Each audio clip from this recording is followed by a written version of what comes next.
Tight from Tight Sports here. I know you meant to see somebody else, but just hang on for a second. You're not going to believe this, but I'm about to defend what some people call an Auburn legend. Tune in. Wait a minute. Welcome in to Iron Bowl Debates. I'm your boy DC Wolf, and I got my boy at Tight Sports. At Tight Sports. Remember that for all you Alabama fans. You know what I'm saying? Auburn fans, you don't have to remember it. No big deal. You know what I'm saying? Come on, y'all know y'all want to come on over. Just come on over. Won't you come? The doors to the titles is open. Not the doors to the titles. Hey, that's pretty good. Anyway, let's get to it, man. Let's get to it. Today, we want to talk about underrated Auburn or Alabama players. Now, what I want to know, Tight, if you had to defend one Auburn player, who would that player be? All right, no, I got mine. One. It's going to be hard for me to defend one Alabama player. I can't believe I'm about to do it, but I got to do it, Tight. Go ahead. Talk to me, baby. I said this on many occasions on my own show. Mm-hmm. I'll fight anybody in the parking lot. Well, just meet me behind the palm, and I'll fight you about it. But I'm going to go with not Bo Jackson. Oh, whatever. Who needs that? Cam Newton, man. Not only Cam Newton, Heisman Trophy winning, national championship winning, did what I ain't never seen done before in football, ever. Cam Newton. Wow. Greatest thing I've ever seen. 182 passer or player rating.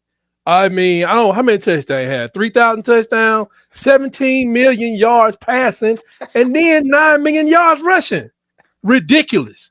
I don't know. I watched a lot of their games that year because I was like, this Cam Newton is kind of interesting. I don't know. Somebody got to let me know. I looked it up. I couldn't find his third down efficiency. All I know is this. When I watched their games, if it was third and less than four or less, first, move the chains. Like, no, it's third down. No, move the chains. Move the chains. The man didn't miss. And it was like a simple play, blah, blah, blah, blah, blah, whatever. If it was easy, everybody would be doing, and they never have. Move the chain. Third and four, move the chains. If you ain't got no defensive line, third and six. Okay, it's over. He gonna get you. So Cam Newton, I defend it. Don't have a problem defending it. Seemed like a pretty good guy to me when he was in school and so on. Everybody making mistakes, but I'm telling you, I'm old enough to know I ain't never seen nothing like it. Okay, never. That's what's up. That's what's up. And I'm gonna say this, man. Y'all tune in next week because we're gonna go into did Cam take the money. So y'all want to tune into the show next week. So Tight, don't even get started on that. Now, my player. Let me put my whoppers down. Tight. You gonna keep your mouth off, Cam. Let me tell you, my player from Alabama last week at Tight Sports, Mr. Tight himself said TJ Yeldon. Oh boy, was not a top 10 running back, not in Alabama history. Now we not, but this dude TJ Yeldon was not a top 10 running back in the Saban era. Yeah, this is true. All right, you owe. I'm gonna say this. You owe Mr. Yeldon an apology, and I can't believe I don't owe him nothing. I can't believe I'm about to defend TJ. But somebody gotta defend the less fortunate Alabama players. You know what I'm saying? You can't let the less fortunate Alabama players be abused. But I can't let you. The only one. Yeah, I can't let you. Okay, check this out, Tight. You said dude was not a top 10 running back in the Saban era. Check this out. All right. TJ Yeldon. Oh, here you go. Career record. Oh, here we go. What? Go ahead. 3,322 yards. I hope that were real. Yeah. Can you break out how many yards were for the team? Because he had selfish yards and he had team yards. No. Watch this. Tight. One Najee Harris is number one in Alabama history, right? Well, you probably don't even know it. He has 3,843 yards as number one. All right. Number two is one you would guess would be Derrick Henry. 3,591 yards. So you got Najee Harris, Derrick Henry. And I'm going to speed this up. Behind him, Sean Alexander. That's number 3, right? Those are all some great backs, right? Number 4. I think so. Okay. Your boy, Bobby Humphrey, is number 4 tight. Humps! So we still in the area of greatness, right? We still in the area of some dogs. As I would say, I said that man was a beast, okay? We still in beast mode, right? Number 5 is Kenneth Darby. Remember Darby? We still in beast mode. Number 5. Sidestep. Yep. Guess who number 6 in Alabama history is tight? I'm gonna let you TJ guess. Now, okay, let me ask you this, and we're gonna move on to the next subject, Mr. Tight. How can TJ Yeldon be number 6 all time in Alabama history, but not be top 10 in the Saban era? Explain that. Because in the Saban era, the tone was set by Mark Ingram. Get ball, hit hole, run hard. This is not what TJ Yeldon did. TJ Yeldon was a habitual gap stepper. He used to go to the left, to the right of whatever hole he's supposed to go in. Everybody's like, oh, he got a good cutback. He got a good cutback. But when you look at his losses, yeah, he saved our buddy LSU. Everybody had a big game out there that was one of these backs you just named. But when I'm talking about if he would have just pressed them holes, and then have Kenyon Drake or somebody backing him up, oh, we would have had more wins than we had. Tight. I'm telling you, while watching the game, this man was not doing what Mark Ingram was doing. And you know what? I think that was probably highlighted by the fact that what year was it when TJ Yeldon won the Heisman Trophy? Oh, he did. No, that's what okay, guess what though? So you just said Mark Ingram and used him as a benchmark. Right. Guess who is behind TJ Yeldon in all-time rushing yards at Alabama? That would be Mark Ingram. He is behind TJ Yeldon, bro. And I'm gonna put on one more thing. Look at that list. How you gonna slight this man, Tight? How you gonna slight this man when he's above the guy that you just referenced? And it's easy. Plus, the top 10 translated to the NFL. Plus, who had TJ Yeldon playing for a long period of time? Nobody. Plus, this man was sharing carries with Derrick Henry. He was giving Derrick Henry a breather. Come on, Tight. A breather. Come on. I give him a breather. He giving who a breather? Derrick Henry. Bro, he had 900 yards in the Derrick Henry season with Derrick Henry. He was getting a breather. Maybe it was a lapse in somebody. Bo Scarborough probably hurt. This man, I'm just telling you, I would never. Let me get some electrolytes. I got some right here. Not sponsoring this show, but I got some right here for you. Lord Jesus. Electrolyte. Watch the game. Jesus. Let me get some electrolytes. This man finished above your boy Martin, the guy you keep referencing. Watch the game, man. I'm telling you. He was. I'm telling you. But after that, Tight, you owe that man an apology. He finished I don't owe that man nothing in Alabama history. I didn't say he was garbage. I just said he ain't in the top 10 in the saving area, in my opinion. Oh, not top 10. Okay. Not top 10. Okay, bro, come on, Tight. Okay, we'll let the people decide. Man, any day. Derrick Henry, Trent Richardson, Najee Harris, Mark Ingram, Damian Harris, Eddie Lacy, B-Rock. Get out of here. All are playing in the league. All of guess what? Guess what? When TJ Young got to the league, they was like, hey, man, sit over there. Guess what? Sit over there, cuz. Man, we ain't talking about the league. I'm just telling you. We're not talking about the league, man. I'm talking about we are the threshold to the league for many, many people. This is why I'm telling you. I used to look at him play and like, I don't like this. I used to sit there, but he gained yards and winning games. I like, please, thank God we had AJ McCarron. Alabama fans, please chime in and tell me I'm right on this, man. Please, all these players you named, and we about to move on. TJ Yeldon, guess who's behind him? Mark Ingram. Guess who's behind him? Trent Richardson. Guess who's behind him? Damian Harrison. Come on, bro. All those guys are behind him. You owe that man an apology. Hey, man. I gotta do a ranking. Is my ranking? He out top 10. I'm gonna reach out to one Mr. TJ Yeldon on Twitter somewhere, send a bat signal or a pigeon or something and try to get this man on the show, man, to defend this, man. You know what I'm saying? I'm not an Alabama fan, and I know TJ Yeldon was. The Auburn Nation is ashamed of you right now. I need the Alabama people to get in this chat and tell this man he wrong. This dude said They gonna say I'm right. yelled it. They don't watch what I watch. They know what I'm talking about. It ain't that he's awful. Or I'm just telling you, when he's talking about putting him in my top 10, I'm like, I ain't doing it. Bro, but Alabama stats got him in the top 6 all time. What sense does that make?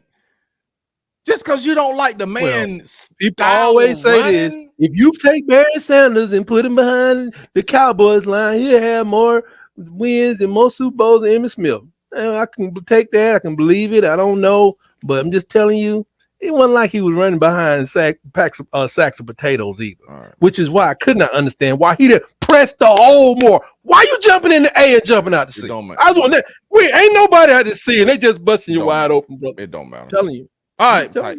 What's second down, man? What's second down? Please move on. What's second down? So hyped up. I don't even know what's second down.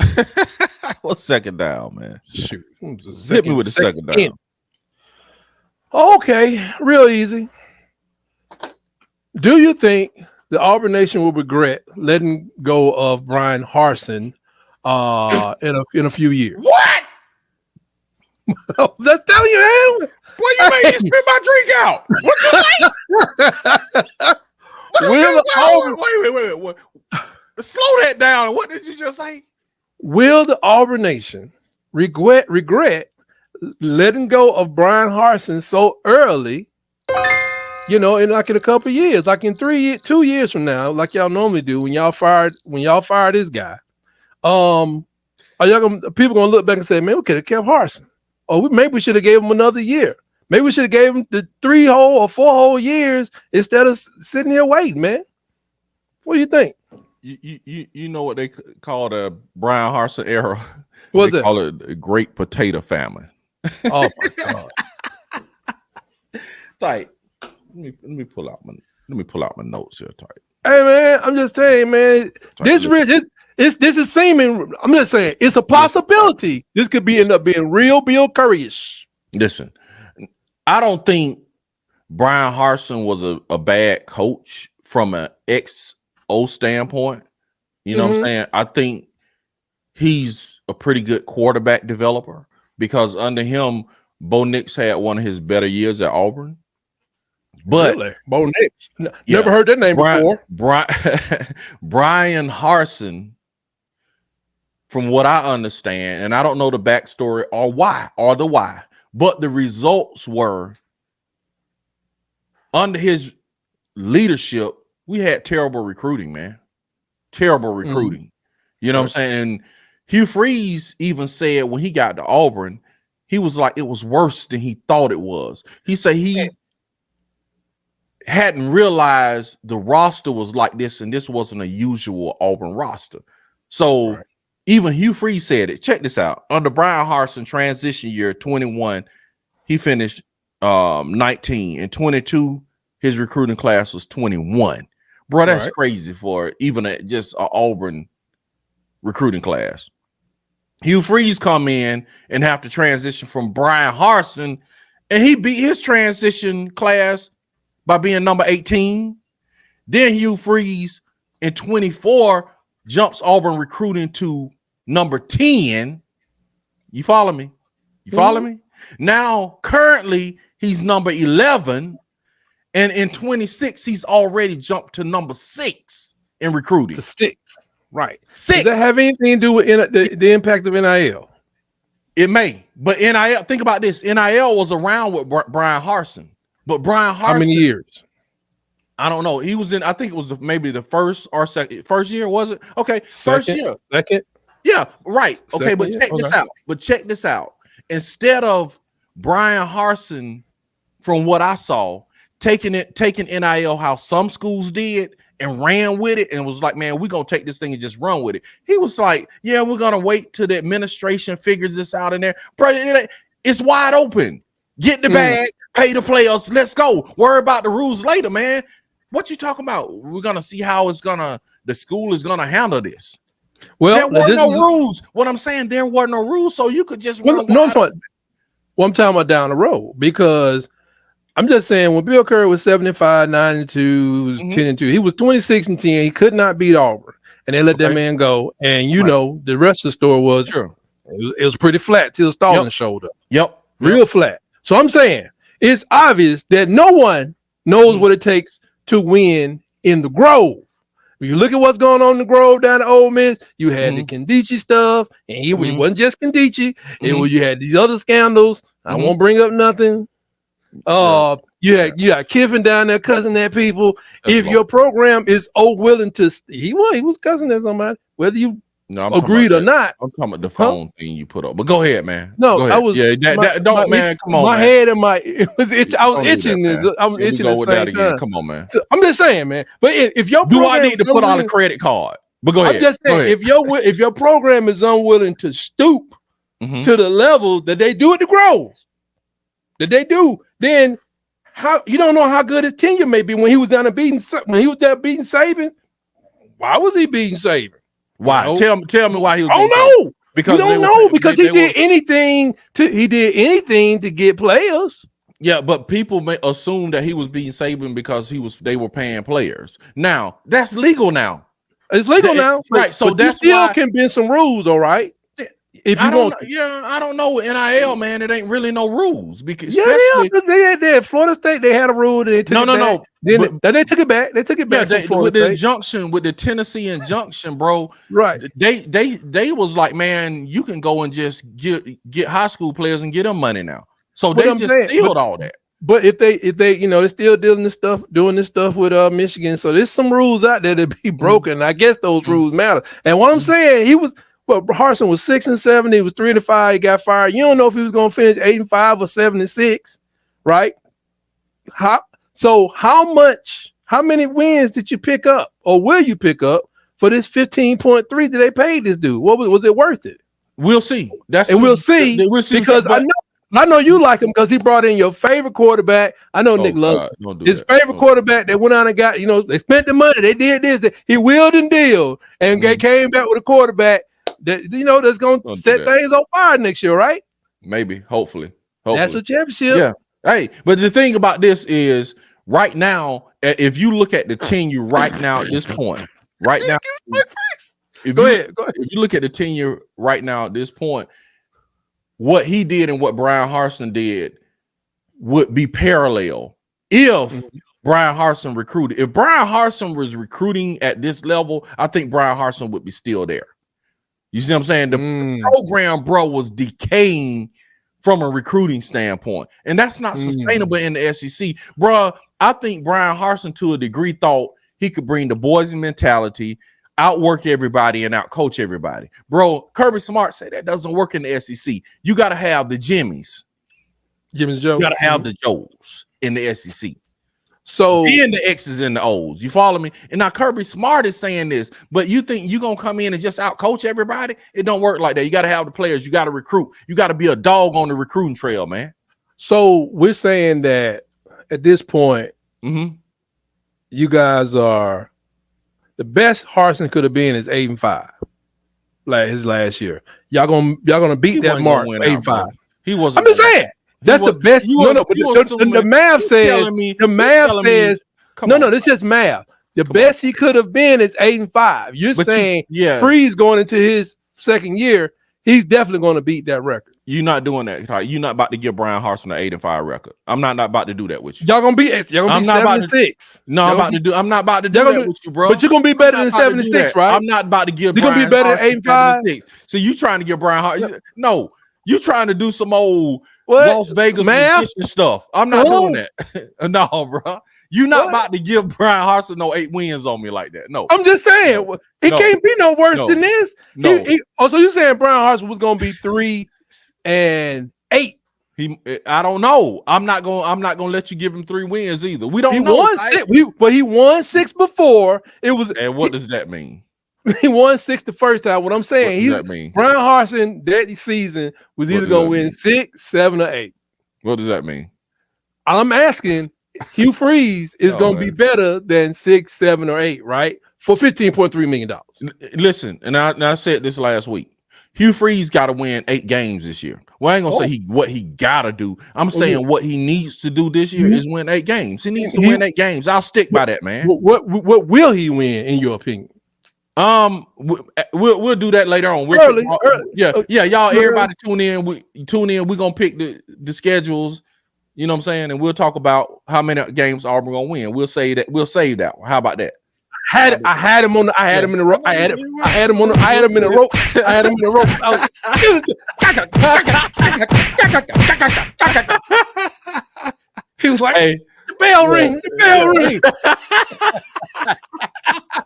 Hey, that's what's up, man. Hey, speaking of that, Tyke, that was perfect segue. Speaking of that, you know, it's bro, like they say, a broke clock is right 2 times a day. So, you know, anyway. Yeah. So congratulations. With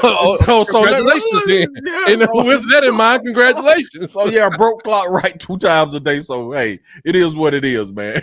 You know what I'm saying? So let me ask you this. Speaking of boxing, man, and speaking of boxing, let me ask you this. Do you are you gonna watch the Tyson fight, man? With him and Jake Paul? Are you gonna watch it?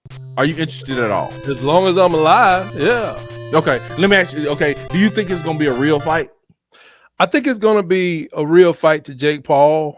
And I think, like, I keep thinking, like, you know what I expect? I expect, you know, dude done gained all this weight.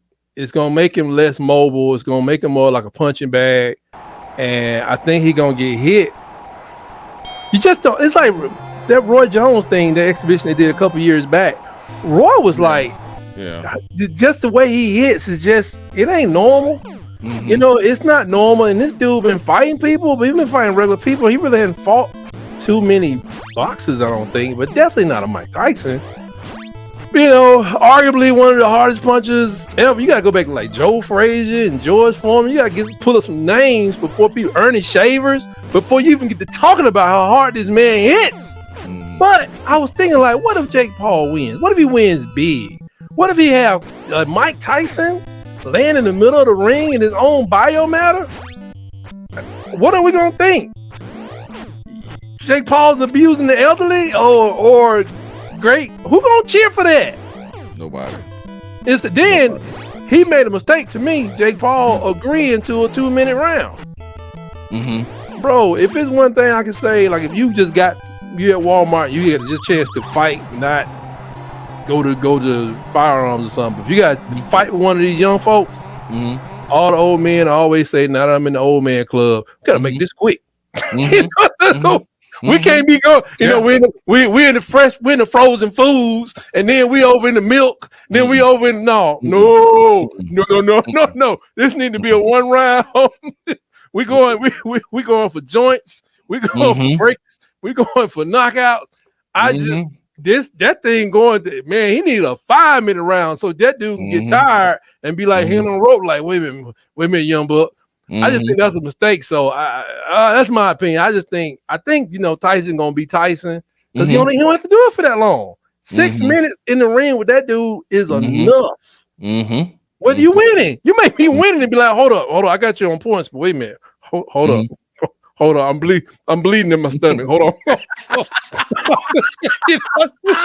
Wait, don't hit me no more. Tyson say my back broke his spinal. I broke my back. So you be looking like, hey man, don't hit me no more. Don't hit me. Don't hit me. Your back is broken. Oh my God. Yeah, I'm agreeing. I think it's a lose-lose situation for Jake Paul because if he knocked Tyson out, if he beat Tyson, they just gonna be like, bro, because Mike Tyson, people love that dude. So it's gonna be like somebody beating up your uncle or for some people, granddaddy. You can almost see somebody jumping in the ring on Jake Paul. Yeah, like, bro, stop hitting Mike. What you doing? Yeah. So if he like, especially like if he just demolish him, it's just gonna be, people gonna be mad. You know what I'm saying? Then if he lose to Mike Tyson, people gonna be like, bro, you lost to a 60-year-old dude, man. You know what I'm saying? It's a lose-lose situation for that guy, man. So yeah, but he getting paid. I think they getting about what, $20 million a piece or something like that. It probably more than that by the time they, you know, unbelievable, bro. But yeah, that's a lose-lose for Jake Paul. You know what I'm saying? I'm in Atlanta, bro. When I see an accident, I'm mad at people. Yeah, I'm mad at people for rubbernecking until I get up there, and then I'm like, you know, what I'm saying? I drive better than y'all do. Looking, yeah, Exactly. So yeah, I'm mad at people, you know, saying till it's my turn to rubberneck. So, but having said that, that's an accident I will be watching. I'm stopping by looking at that. Yes, sir. Yes, sir. No doubt.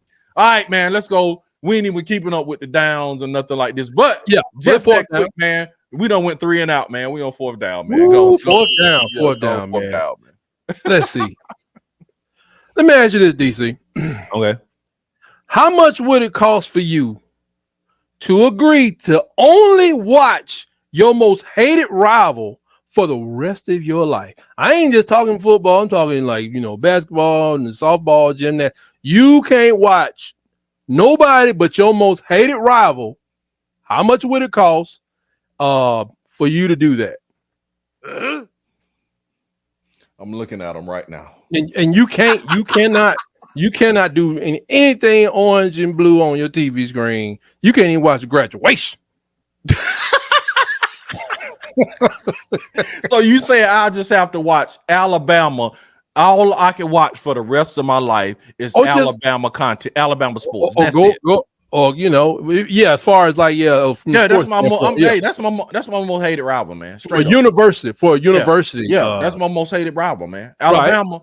So how much it's gonna cost you, man? To agree to that. At face value, it seems easy, right? But man, just thinking about it, man, it tells me how much I really love Auburn. Oh man, to not be able to watch, man, think about it. What you saying, dude? Not to be able to watch an Auburn game. Well, I get to watch an Auburn game once a year, and that would be the Iron Bowl because Alabama play. So I would get to see Auburn once a year. Yeah, but you can only watch the Alabama part. Yeah, that's what I'm saying. Yeah, that's what I'm saying. I only get to see Auburn once a year for the rest of my life. During the game, you gotta cut your TV in half.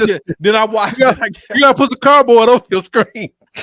And when they change side, you gotta flip it over. For sure. You can't do when they go to the sideline. When they go to the sideline, you gotta look away. You got So in the last year game, all I would have saw Jalen Milroe just throw the ball and then look and then just start cheering. You know what I'm saying? If you was ever in Lee, if you ever in Lee County and Auburn is out there at the Home Depot or something, you got to look away. I gotta look the other way. Man, I would say I'm gonna be okay. Tight. I would say for me to just only watch Alabama sports for the rest of my life, that would be torture. That would be torture, man. That would be terrible, man. So I would say $1 billion. $1 billion. I'm a little more. $1 billion, not $1 billion to do that. Woo! Okay, what would it take for you? What would it take for you to just watch? Let me think. Well, you was doing that anyway because you were an Auburn student and graduate of Auburn, so you was doing that anyway. So it probably wouldn't be hard for you. You probably do it for free. But go ahead. That's why I was down there freeing people. Let me think. Yikes! Oh dang! I'm gonna just be honest because I got bills to pay. I thought about saying something crazy like $1 trillion.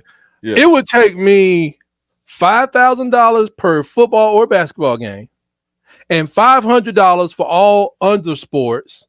And being for real for all. If I can't watch the Alabama gymnastics team, then I just wait till the Olympics. Okay. Because really, I probably would just go fishing for my life because there's nowhere in the world I could watch Tennessee Volunteers for the rest of my life. Nobody else. Right. Tennessee Volunteers, our biggest rival.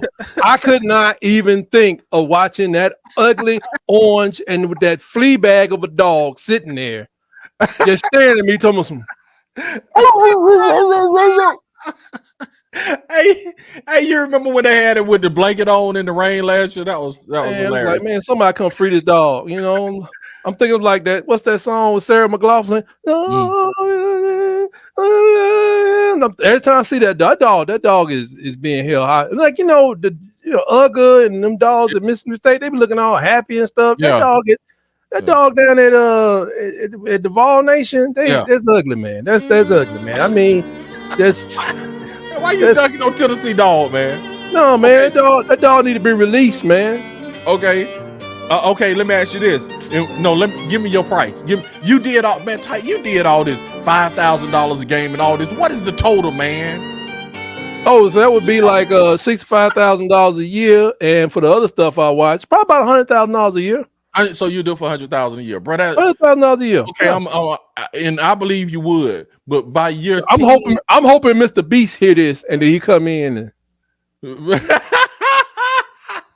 by year 10, bro, you'll be the gain 100,000 back, bro. Be like, man, bro, this is torture. I'm telling you, it would be torture, man. It would be okay. torture. It would be but okay. If they made me watch the game, like you gotta see it. That's like, what I'm saying. No, yeah, right. Yeah. I'm saying you gotta watch the game. I can do it for 100,000. I'm like, man, all these doggone gymnastics. Man, can you be that big on a balance beam? What is she doing? Man.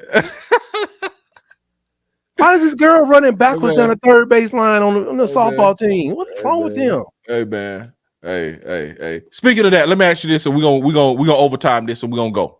Let me ask you this, like, and y'all in the Auburn nation and the Alabama nation, y'all tell us this. Man, who has the ugliest mascot in the SEC? Oh, ugliest mascot SEC. Yeah, who got the ugliest mascot in the SEC? In my mind, that popped up. In my opinion, yeah.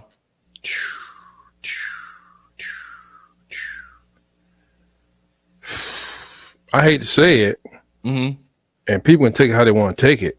Big Al. Well, go ahead. No, man, that Vanderbilt Commodore, man, he's kind of like a clown. Every time I look at that team, every time I look at it, I be like, I think about that thing. What's that movie? It. Yeah. I just imagine that Vanderbilt thing. Kind of, he right in there, like, okay, you ever seen like my wife said, my beautiful, beautiful, lovely wife said, if that Burger King was at my window, it's about to be a problem. Yeah. That was some creepy stuff. Yeah. But just imagine anywhere in your life, you at home by yourself, you getting out your car, you walking into a store at 10 o'clock at night, and that Vanderbilt thing sitting there looking at you like,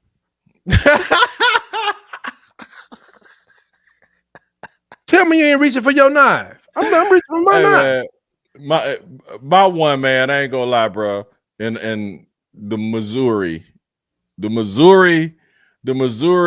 mascot, bro.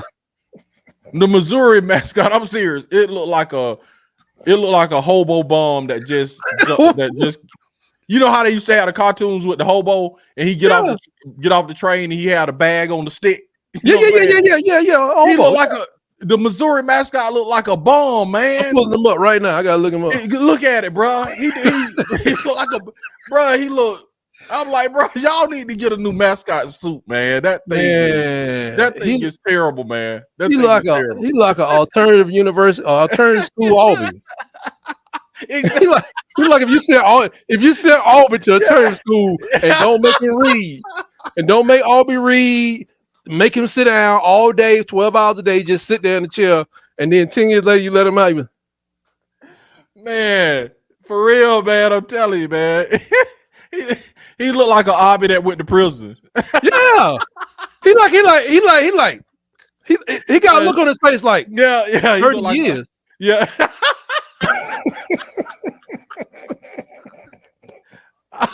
Oh man, my God! Yeah. All right, man. That's enough, man. Hey, man, y'all join us. Y'all join us every week, man, for Iron Bowl debates, man. If y'all got some subjects y'all want us to debate or talk about, man, put it in the comments, man. This dude got me crying. Hey, man, at Tight Sports, where can they find you, man? Tight Sports right here on YouTube, trying to blow up. Please subscribe. Just want to remind everybody that 2023 was a big year, so my kids gave me this award because they knew that I was putting in big work, and this is what the kids thought of my work. Is they awarded me this prize because it's just a substitute.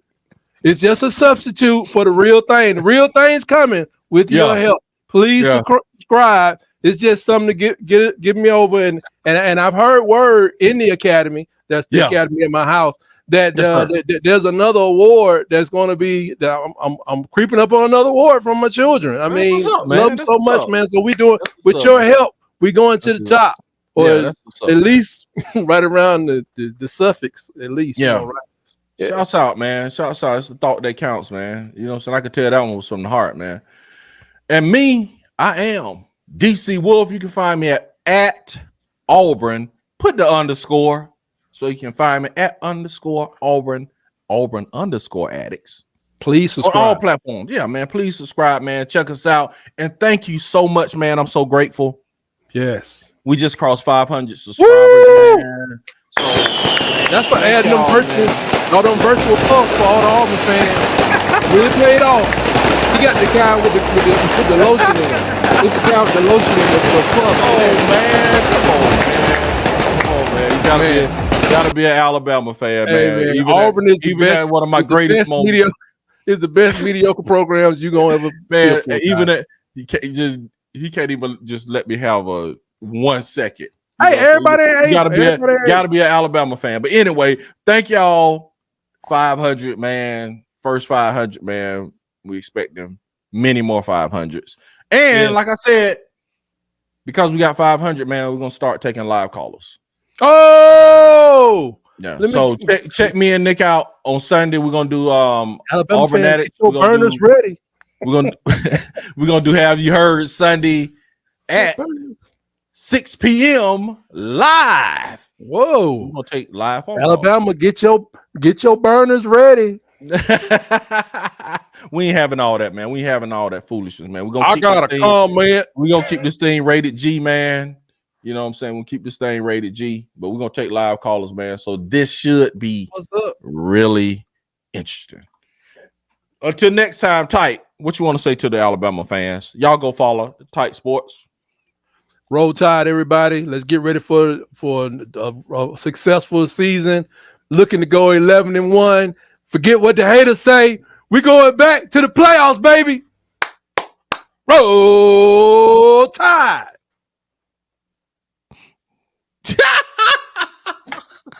Bro, that is comedic gold right there, man. I am DC. We never go to playoffs, y'all. To my people, War Eagle, and we're out of here.